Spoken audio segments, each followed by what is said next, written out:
Hi friends, అందరూ ఎలా ఉన్నారు? బాగున్నారా? నేనైతే ఈరోజు పనస ముక్కలు కర్రీ చేస్తున్నానండి. ఈ తోరికి బయట ఎక్కడైతే తింటమే కానీ ఇంట్లో నేను ఎప్పుడు చేయలేదు. బిర్యానీ కూడా చేసుకుంటారు, పనస ముక్కలు బిర్యానీ, పనస పొట్టు చేసుకుంటారు. ఈరోజు నేను కూర చేస్తున్నానండి. ఇవి అయితే వేడి నీళ్ళ కాసేపు ఉడకబెట్టేసాను, ఉప్పు పసుపు వేసి ఇదో తీసేసాను, నీళ్ళల్లో తీసేసి వాడేసాను. ఈ టమాటాలను ఉల్లిపాయలు ప్రిపేర్ చేసుకుంటున్నానండి. టమాటాలు అయితే నీళ్ళల్లో కాసేపు పెట్టి ఉడకబెడతానండి, ఈ స్కిన్ అంతా వచ్చేస్తుంది. ఉల్లిపాయలు అయితే కట్ చేస్తున్నాను, ముక్కలుగా కట్ చేసి టమాటాలు అయితే చక్కగా ఉడికిపోతున్నాయండి. ఆ ఉడికిపోతే స్కిన్ తీసేస్తే సరిపోతుంది. తీసేసానండి.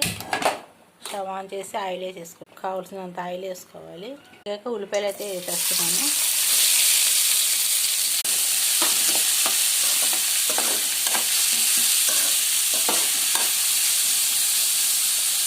వేసుకుంటే మెత్తగా మగ్గుతాయండి.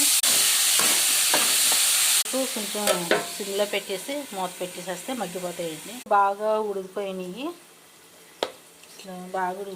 దీని స్కిన్ తీసేస్తే సరిపోద్ది. బాగా చల్లారాక స్కిన్ తీసేస్తే సరిపోతుంది. ఉల్లిపాయలు ఇంకా వేగాలండి, ఇంకాసేపు అలా సిమ్లో పెట్టేసి మూతేసి ఉంచేద్దాం. చూడండి స్కిన్ ఎలా వచ్చేస్తుందో. ఇది స్కిన్ అంతా తీసేస్తే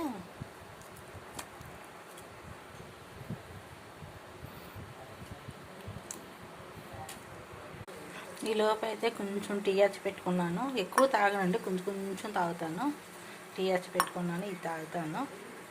మిర్చి చూడండి స్కిన్ తీసేసాను. ఇవి కూడా తీసేసి ఈ పొడలు కూడా తీసేస్తే స్మాష్ చేసేస్తే సాగు మగ్గిపోయినాయండి. స్మాష్ చేసేస్తే పేస్ట్ లాగా అయిపోతుంది. టమాటా ప్యూరీ వేసేసాను. ఇది కొంచెం పచ్చివాసన పోయే వరకు వేయించాలండి. వెల్లుల్లి పేస్ట్ వేసుకున్నాను. పసుపు 2 స్పూన్లు బాగా కలుపుకోవాలండి.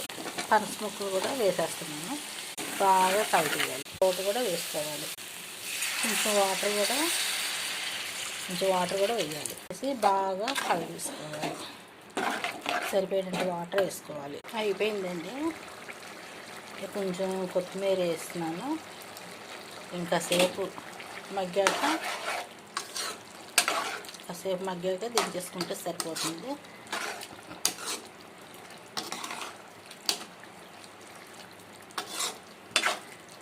చాలామంది